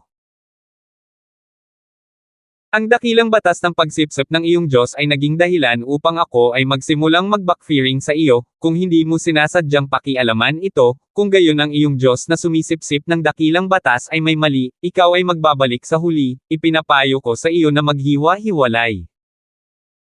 Ang discarding ito bago ito magsimulang mag-backfiring sa iyo. Nagulat si Lance, imposible iyon. Maniwala ka man o hindi, dahil sa baliktad na paglamon, muntik na akong mamatay sa brain death, as expected, walang shortcuts to cultivation, wala akong second god law ngayon, nakatungtong pa ako sa late 3rd level ng Unity Realm, at hindi ako mas malayo sa iyo na may second god law, at hindi ko rin mabilang ang pag-iisip sa aking poison art sa panahong ito, kung hindi, ang aking kaharian ay maaaring hindi mas mababa sa iyo. Gayunpaman, ang level ng aking poison art ay umabot na sa level ng isang 15th grade poison artist, at maging ang Unity Realm Great Perfection, mahigit 5 na ang namatay sa kamay ko, hahaha. Hindi makapaniwalang tumingin si Lance kay Talia. Si Talia, na karapat-dapat na maging mula sa parehong mundo tulad niya, kumpara sa mga kababaihan ng mundong ito, siya ay talagang maraming beses na mas malakas. Siyempre, kapag si Talia ay nasa ibang mundo, siya ay isang standout, ang mga ordinaryong babae ay hindi maaaring kahit kumpara sa kanya, marahil ang kapatid ni Lance ay maaaring makipagkompetensya sa kanya. Ang katotohanan na siya ang unang babae sa mundo na maaaring makipagkompetensya sa kapatid ni Lance ay hindi nakakagulat, dahil siya ang unang babae sa mundo na maaaring makipagkompetensya sa kanya. 918. Gayunpaman, sa ngayon, si Lance ay nahihilo at walang pusong mag-isip tungkol doon. Bigyan mo ako ng antidote. Sabi ni Lance. Sinabi ni Talia, hindi imposibleng bigyan ka ng antidote, ngunit kung bibigyan kita ng antidote, masisira ang dati kong layunin, kaya dapat kang mangako sa akin ng isang kondisyon. Anong kondisyon? Pumunta ako sa famous sword villa para magnakaw ng isang mahalagang espada mula sa villa. Anong treasure sword? Ang espadang ito ay hindi angkop para sa iyo, para sa akin lamang. Ang espadang ito ay tinatawag na Buried Moon Sword. Ito ay isang espada na ginawa mula sa isang meteorite, gayunpaman, ang meteorite na ginamit upang lumikha ng espada ay puno ng lason, ito ay alingawngaw. Na maraming tao ang namatay hindi mabilang na taon na ang nakalilipas upang likhain ang espadang ito. Ngayon ang espadang ito ay nakabaon sa isang lihim na ilalim ng lupa ng sikat na sword villa, at sa mga henerasyon, binantayan ito ng mga tao ng villa mula sa pagpapalaya, dahil tinawag itong evil. Espada ng kanilang mga ninuno. Kung makukuha ko ang aking mga kamay sa espadang ito, kung gayon, mahusay, tiyak na mapapatay kita sa isang segundo gamit ang isang espada. Sabi ni Talia habang nakatingin kay Lance, tumingin si Lance sa mga mata ni Talia at nakaramdam din ng nakakatakot, ang bruhang ito, baliw. Dahil ito ay isang masamang espada, hindi ka ba natatakot na ikaw ay lason hanggang mamatay? Hahaha, huwag kang mag-alala, ang espadang ito ay hindi magagamit ng ibang tao, ngunit tiwala ako na kakayanin ko ito, tiyak na makukuha ko ang espadang ito. Sa kasamaang palad, hindi ko alam kung saan ang mga ninuno ng mga sikat. Ibinaon ni Sword Villa ang espadang ito, ngunit may pasukan lamang sa silid ng matandang basalyo na patungo sa ilalim ng lupa.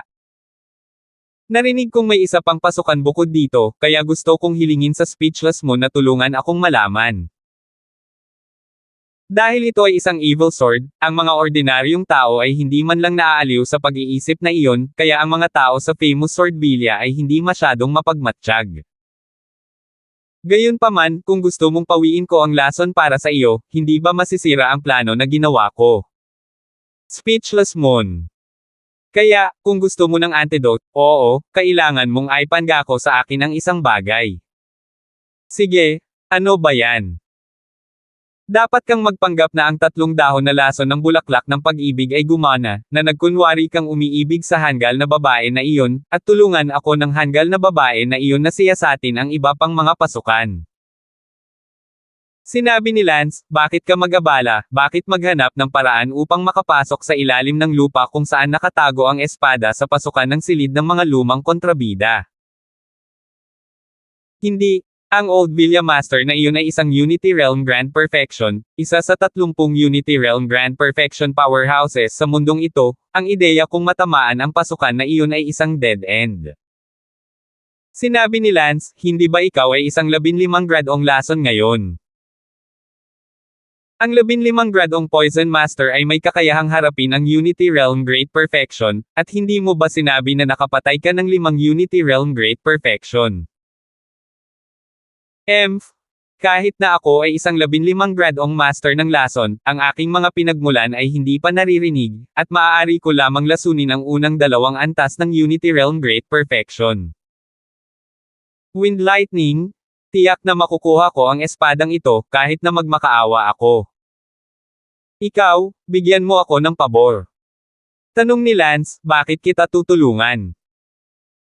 Dahil utang mo sa akin ang pag-ibig, minsan ang dami kong ginawa para sa iyo, pero nai-negative mo ako, ngayon, gusto kong tulungan mo ako sa bagay na ito, kahit na.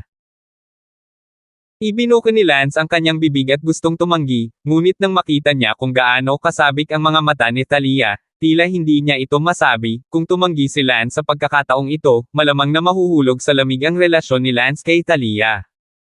Point. Mahirap balansehin ang kanilang relasyon hanggang sa puntong hindi sila magkaaway o magkaibigan, at bukod pa rito, kailangan pa rin siya ni Lance para magbigay ng antidote. Okay, pinapangako ko na gagawin mo ang pabor na ito. Salamat, sana tuparin mo ang iyong salita, ito ang panlunas. Agad na ibinigay ni Talia ang panlunas kay Lance. Kinuha ni Lance ang antidote at sinabing, hindi ka ba natatakot na babalikan ko ang aking salita? Panghihinayang. Sa isip ko, isa kang disenteng tao, at kung babalikan mo ang iyong salita, pagkatapos ay bilangin mo akong bulag. Hahaha. Kinuha ni Lance ang antidote, at sigurado, si Lance.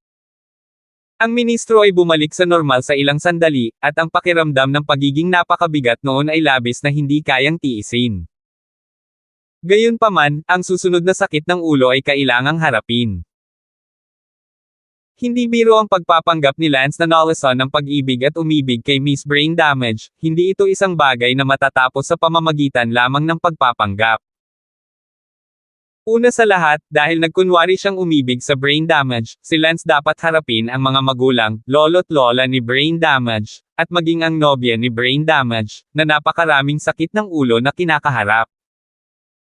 Pinag-isipan ito ng mabuti ni Lance, labis siyang nawalan. No, it's too much of a loss for me. You have no idea how much trouble I'll be in if I pretend to in love with her. Wind Lightning? Nangako ka sa akin? Huwag mong sabihin sa akin na pagkatapos mong dumating sa mundong ito, mula sa pagiging disenteng tao ay napunta ka sa isang taong hindi tumutupad sa kanyang salita. Thalia, sa tingin mo ba kailangan mo lang harapin ang speechless mo ng mag-isa? Hindi, pagkunwari na iniibig mo si Speechless Moon, pagkatapos ay kailangan kong harapin ang kanyang mga kamag-anak, at ang kanyang kasintahan, na tiyak na pupunta sa aking pintuan. At putulin ako, masyadong makakasira iyon sa aking reputasyon. I don't care. Ikaw mismo ang humaharap sa mga problemang ito, kung hindi mo ito kakayanin, edi masyado kang masama. Then if after the matter is done, do I come out with the act of abandoning Speechless Moon again, hindi ba ako inosenteng nanakit ulit ng babae? Compared to what you once did to me, wala naman yun, right? Sige. Hindi ako nag-abala na makipag-ugnayan sa iyo. Tumalikod si Lance para umalis. Hoy, bawal kang maging rogue, kung hindi, hindi kita tatapusin.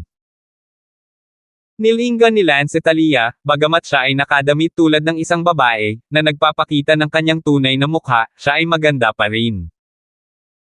Ngumiti si Lance at sinadyang sinabi, kung nakatulong ako sa iyo, gusto mo ba ng kaunting tanda? Anong gesture ang gusto mo sa akin? Paano kung pakasalan mo ako? Ngumuso si Thalia, oo, pero may kondisyon. Natigilan si Lance, hindi inaasahan na sasagutin niya ito ng oo. Anong kondisyon? Patayin mo lahat ng walang kwentang babae mo, then I can consider marry you. Psycho! Ngumuso si Lance sa galit. Hahaha. Lumipad na si Lance, at sinundan siya ni Thalia. Bakit mo ako sinusundan? Ayoko nang tumira sa kuweba. Sinundan ni Thalia si Lance. Pinaupo siya ni Lance sa likod ng Fire Demon Beast. Tulad ng pagsakay sa kabayo sa kalangitan, si Thalia ay umupo sa harap ni Lance. Hinaplos ni Thalia ang balahibo ng Fire Demon Beast at sinabing, napakaganda ng leon na ito, perpekto ito bilang isang bundok, perpekto ito kung mayroon din ako. Sinabi ni Lance, kaibigan ko siya, hindi isang bundok. Itinikom ni Thalia ang kanyang bibig.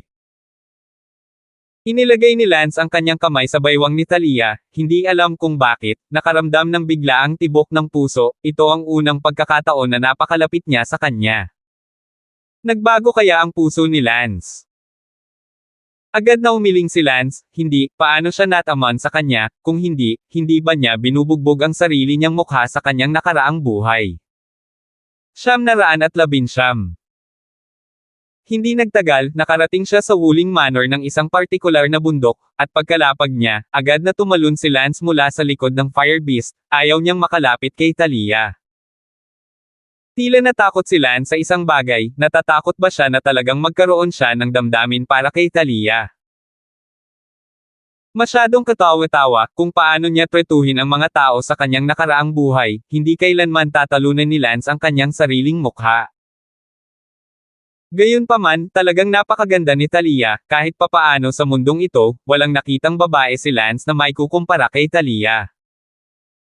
Sinabi ni Thalia na ang mga babaeng iyon ni Lance ay walang silbi, at marahil ay napakalayo nila kumpara kay Thalia. Ngunit hindi sila pababayaan ni Lance, kahit na sila ay mahina o walang silbi. Master. Si Leslie ang unang nakakita kay Talia at tumakbong panik. Ang iba, maliban kay Tianyo, ay nakakita ng isang bahagi ng Talia. Tumingin si Talia kay Leslie at sinabing, napakatagal na, wala talagang pag-unlad sa martial arts, huwag mo akong tawaging master. Master, ikinalulungkot kong ipahiya ka, ngunit magaling ako sa mesmerism, hindi martial arts. Sabi ni Leslie. Talaga, which let me see how powerful your mesmerism is. Sinabi ni Lance, Talia, huwag kang mangbuli ng mga tao, hindi lahat ay may kukumpara sa iyo, bukod pa, tinatrato mo si Leslie ng walang sinseridad, ang nakakatuwang diskarte na itinuro mo kay Leslie noon, gaano ito kababa, kahit ako. Hindi na ako makatingin dito. At saka, Leslie, hindi mo na kailangang tawagan ang kanyang Panginoon, hindi kanya tinatrato bilang kahit ano. Oh! Leslie, oh! Bamantong hininga si Talia, Lance, huwag mong sabihin sa akin na ang maliit na Randy Hoof na ito ay girlfriend mo na rin ngayon. Tumango si Lance, oo. Hahaha, hahaha. Tumawa si Talia, hindi alam ang eksaktong ibig niyang sabihin. Ngunit alam ni Lance na dapat ay medyo hinamak siya ni Talia sa loob. Dahil, naramdaman ni Talia na napakasama ng paningin ni Lance, noon, hindi man lang siya makatingin sa kanya, ganoon kataas ang kanyang paningin, ngunit ngayon, sa mundong ito, nakatagpo siya ng napakaraming babae na maraming beses na mas masama kaysa siya bilang kanyang kasintahan. Humilang ng malalim si Lance sa loob, anuman ang mangyari, hindi pa babayaan ni Lance sina Sally, Bella, Elsa, Leslie. Saglit na ipinakilala ni Lance ang ilang tiliyay sa lahat, sinasabi lang na dati siyang kaibigan, at ang iba ay walang gaanong masasabi, lalo na tungkol sa kabilang mundo. Siyempre, sinabi rin ni Lance sa lahat ang tungkol sa pangako niya kay Tiliyay, lalo na iyong mga kasintahan ni Lance. Sina Bella, Sally, Leslie, at Elsa, silang apat ay walang sinabi, dahil, simula nang dumating si Tiliyay, nakaramdam sila ng krisis, pakiramdam nila ay hindi talaga sila karapat-dapat kay Lance, marahil, si Tiliyay lamang ang karapat-dapat sa kanya, at ang mga kapatid na babae ni Lance mula sa kabilang mundo. Kahit na, ang ideya ng pakikipaghiwalay kina Sally at Bella ay lumitaw sa loob nila. Nang tanghali, may dumating na maid. Senior Lance, iniimbitahan ka ng aming ginang, nagluto siya ng iced tea at gusto kang yayain na uminom nito. Sabi ng dalaga. Tiyak na binigyan ni Talia ng isang kindat si Lance. Walang magawang sinabi ni Lance, sige, matatapos na ako saglit. Miss made me sure to go with you. Tumayo si Lance at tumingin kay Elsa at sa iba pa, pagkatapos ng walang sinasabi, tumalikod siya at naglakad palayo. Dumating si Lance sa lugar kung saan nakatira si Speechless Moon. Lance, nandito ka pala, nakagawa na ako ng iced tea, humigop ka. Speechless na sabi ni Moon. Kahit na gustong umalis ni Lance sa loob, kailangan niyang kumapit kahit nangako siya kay Talia. Mabuti. Ma'am. Lance. Ininom ni Lance ang pagkakaiba. Tanong ni Mona, nga pala, hindi ka ba comfortable kahit saan sa katawan mo ngayon? Ang tinutukoy mo ba ay ang Trelobal Love Flower Poison na nakuha ko? Ako pa ba ang sinisisi mo, Lance? Naku, wala namang kakaiba dito, tsaka ang ganda mo, ang weird ko. Ah, so, tanggap mo na ako. Okay, put the crap, let's cave. Ano? Nanginginig ang katawan ni Speechless Moon. Cave, paano ka mag-cave ng antidote poison? Ah, sikat na araw na, ikaw, balak mo talagang mag-cave sa akin. Namumula na sabi ni Moon. Tumingin si Lance kay Speechless Moon at ngumuso, bagamat hindi masyadong maganda ang kanyang impresyon sa babaeng nasira ng utak na ito, hindi naman talaga siya masamang tingnan, may magandang mukha at slim figure, ngunit si Lance ay nakakita ng napakaraming magagandang babae, kung ibang tao, baka hindi niya kayang labanan ang tukso ng kagandahan. Then, let's have the bridal chamber. Yumuko si Mona at sinabing. Nagtanong si Lance, nakaroon ka na ba ng bridal chamber kasama ang Young Valley Master na iyon ng Changsong Valley? Paano yan, hindi naman ako basta-basta na tao, kahit na-engaged na sa akin si Byrong last year, there's no way I'm going to do that with her casually. Byrong. Siya ang fiancé mo. Oo. Okay, put the crap and cave. Oh. Niyakap ni Lance ang Speechless Moon sa kanyang baywang at pumunta sa boudoir ni Speechless Moon. Inilapag ni Lance ang Speechless Moon sa kama, at napapikit ng mariin ang Speechless Moon. Ang unang bagay na kailangan mong malaman ay kung paano tiyakin na magagawa mong makuha ang pinakamahusay sa iyong mga sapatos. Nagkunwari lamang si Lance na nilaso ng pag-ibig para matulungan si Talia. Makalipas ang kalahating oras, nagising si Talia. Gising na. Kasal lang ba tayo? Tumango si Lance. Napatingin si Speechless sa sarili, nagugulo, pero nakasimangot pa rin si Speechless, pero bakit parang wala akong maalala? Dapat itong maging sobrang komportable. Sobrang comfortable. Oo, ako din. Sobrang komportable. Huwag mo nang isipin, akin ka na, believe na ako sa'yo. Ito talaga, mahusay. Lance, huwag kang mag-alala, kailangan mo lang akong maging tao sa kapayapaan, hayaan mo akong ayusin ang lahat, pupunta ako at kakausapin ang aking mga lolo't lola. Nagtanong si Lance, ano ang gusto mong sabihin? Paano kung patayin ako ng iyong lolo't lola sa sobrang galit? Hindi, Kung sakali. Sasabihin ko sa'yo, ako yung 9 love sa'yo at nagdroga sa'yo, pinilit ka, huwag kang mag-alala, ako na bahala, hintayin mo ako, pupunta ako sa lolo't lola ko. Medyo nag-aalala si Lance habang nakatingin sa papaalis na likod ng Speechless Moon. Dumating si Moon sa kalapit na bundok at pumasok sa isang bahay sa tuktok ng bundok. Lola, I lost my virginity, I'm sorry. Binuksan ni Mona ang pinto at sinabing. Isang matandang babae ang ngumiti, munting buwan, halika rito. Para saan? Kukunin ko ang palso mo, sabi mo nawalan ka ng virginity, mararamdaman ko lang ang palso mo at malalaman ko kung totoo, at ikaw, gusto mong sumama at pahirapan ulit ang lola mo. 920. I'm not tossing you. Just touch it.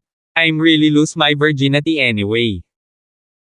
Speechless Moon was open-minded enough to let that old woman take her pulse. Kinuha ng matandang babaeng iyon ang kanyang palso at sinabing, sige, Mona, hindi ka buo, bakit ka pumunta para lokohin si Lola, ano ba talaga ang sinusubukan mong gawin? Bukas ay araw ng kasal ng iyong kapatid, hindi ba pwedeng tumigil ka na lang? Saglit lang. Lola, na-misdiagnose mo ako, nawala talaga ang virginity ko, nawala lang ba ang virginity ko at hindi mo na-diagnose? Mona, itigil mo na. Lola, nawala talaga ang virginity ko. Well, sabihin mo kay Lola kung paano nawala ang virginity mo. Tama, nanliligaw lang ako sa isang lalaki. Paano ka naligo?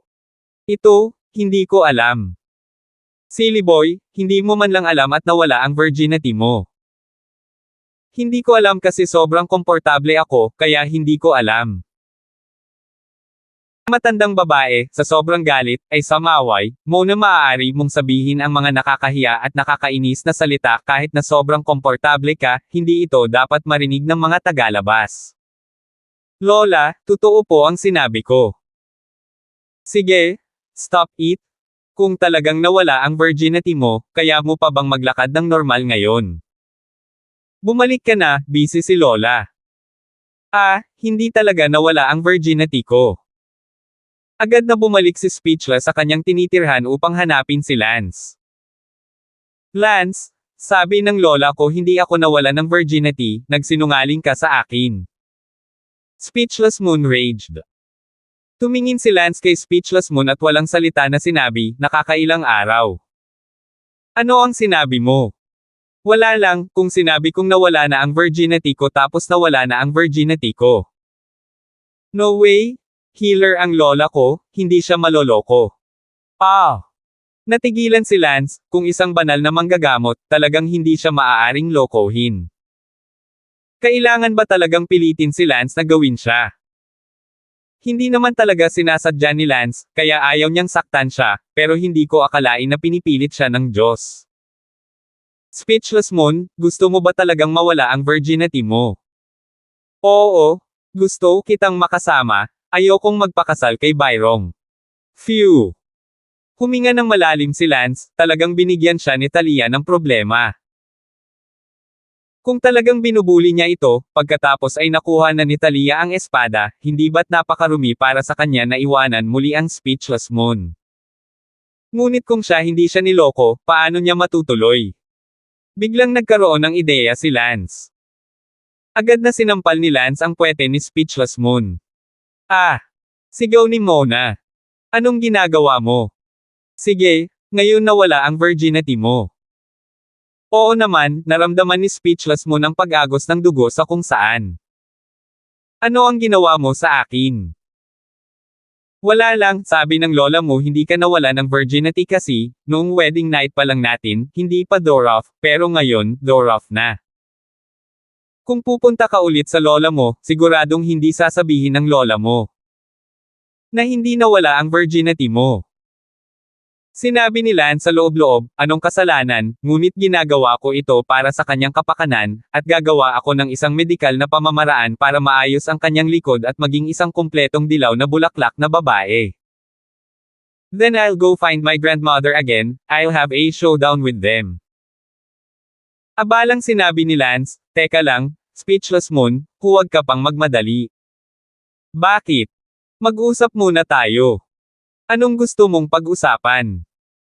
Mona, sabihin sa akin ang tungkol sa iyong sikat na Sword Mountain. Ano ang masasabi tungkol sa sikat na Sword Villa? Nabalitaan ko na ang iyong sikat na Sword Villa ay may espada na tinatawag na Buried Moon Sword. Oo, naiwan ito ng ating mga ninuno, ang espadang ito ay isang masamang espada, nakabaon sa ilalim ng lupa ng sikat na Sword Mountain Villa. Ang ating sikat na Sword Mountain Villa ay kinailangang bantayan ang espadang ito sa loob ng maraming henerasyon upang maiwasan itong lumabas upang hindi para saktan ang mundo. Isa itong napakasamang espada na nagtataglay ng malakas na lason. Sa loob-loob na sinabi ni Lance, ang sikat na Sword Villa ay talagang mayroong ganoong espada, tila hindi nagsinungaling sa akin si Talia. Alam mo ba kung saan nakabaon ang espadang ito? I don't know. I've never seen it before. Even my grandparents, ang pasukan ay nasa kwarto ng lolo ko ngayon. Balita ko may isa pang pasukan. Hindi ko alam kung may ibang pasukan pa talaga, kailangan kong tanungin ang lolo ko para malaman ko, ang aming Mountain Villa ay itinayo noong nakaraan, kaya malaki ang posibilidad na may isa pang pasukan, ito lamang ang bagay na napakahalaga. Na hindi malalaman ng mga ordinaryong tao ang tungkol dito. Uncle Lance, bakit mo ako kinakausap tungkol dito? Anong tinawag mo sa akin? Tito Lance. Tito, ganoon na ba ako katanda? Kahit na mukha kang bata, ang iyong aktwal na edad, hindi ka dapat bata, tama na ang tawag sa iyo ay tito kapag ikinasal na tayo, tinatawagan kita ng pagbabago para tawagin kang asawa. Sige, ayon sa gusto mo. Sa loob-loob na sinabi ni Lance, mahirap talaga para kay Talia na makuha ang espadang ito, ang pinakamaasahang paraan sa ngayon ay ang maghanap ng isa pang pasukan, ngunit nasaan ang ibang pasukan, maaasahan ba ang pag-asa sa Speechless Moon? Hindi ko alam kung bakit ako pumapayag sa isang bagay na napakahirap para sa kanya. Uncle Lance, then I'm off to find my lola, I'm going to have a showdown with them. Sinabi ni Lance, walang buwan, kung gusto mo talaga akong makasama, bakit hindi mo muna iparating sa isang tao ang isang lihim na sulat sa Long Pine Valley, na nagsasabi na umibig ka sa ibang lalaki, at pagkatapos ay ang mga tao ng Long tiyak na darating ang Pine Valley upang mahuli ang especially iya, at pagkatapos, sa kanilang sariling mga mata, ang kasal ay masisira. Walang magagawa ang iyong mga lolo't lola tungkol dito, kaya pumunta ka ngayon sa iyong mga lolo't lola, at maaari nila akong patayin at magpanggap na walang nangyari. O sa pinakamahusay na ayusin ang natitira sa iyo? Mabuti, kung ganoon ay may mag-aabiso ako kaagad sa Nuggetsugo, at kailangan mong makipagtulungan sa akin sa paghuli sa taksil pagkatapos, oh. Mabuti. Tumango si Lance. Kinagabihan, si Speechless Moon ay nagmamadaling nagsabi, Tito Lance, ang aking kasintahang babae ay nakakuha ng isang lihim na liham at dumating upang hulihin ang especially iya, maghanda tayo ng mabilis. Ah, malapit na. Bilisan mo, malapit na siya. Mabuti. Nag-aatubili na pumasok si Lance sa silid, kung saan nagmamadaling naghuhubad si Speechless. Ano pang hinihintay mo, tanggalin mo na. Hahayaan ko talaga na may makahuli sa akin. Ikaw ang nagturo sa akin ng ganitong paraan. Sige. Matapos maiwan sina Lance at Wordsmith na may lamang ang kanilang mga damit na malapit na kasya, nagtago sila sa ilalim ng mga saplot. Sa sandaling ito, sa hindi kalayuan, isang grupo ng mga tao ang galit na sumugod dito, at ang isa sa kanila, isang lalaking may baluktot na mukha, ay ang kasintahang si Speechless Moon, si Byrong, gayon din ang ama ni Byrong, ang ilan sa kanyang mga tauhan. Na si Byrong ay nasa tuktok ng yumaong Unity Realm, ngunit ang kanyang edad ay tinatayang nasa 40 taong gulang lamang, napakabata para nasa tuktok ng yumaong Unity Realm, hindi nakakagulat na siya ay naging manugang ng sikat na Swordvilla. Bang! Bumukas ang pinto sa labas. Ah! Speechless na tumili ng kusa. Tahimik na umupo si Lance at tumingin sa lalaking puno ng galit sa pintuan. Sa grupo ng mga taong nakatayo sa pintuan, mayroong isa na nasa ikalawang antas ng Unity Realm Perfection, at si Lance ay kailangang humanap ng paraan para harapin siya. Gustong sumabog ni Lance, pakiramdam na parang toro sa toro.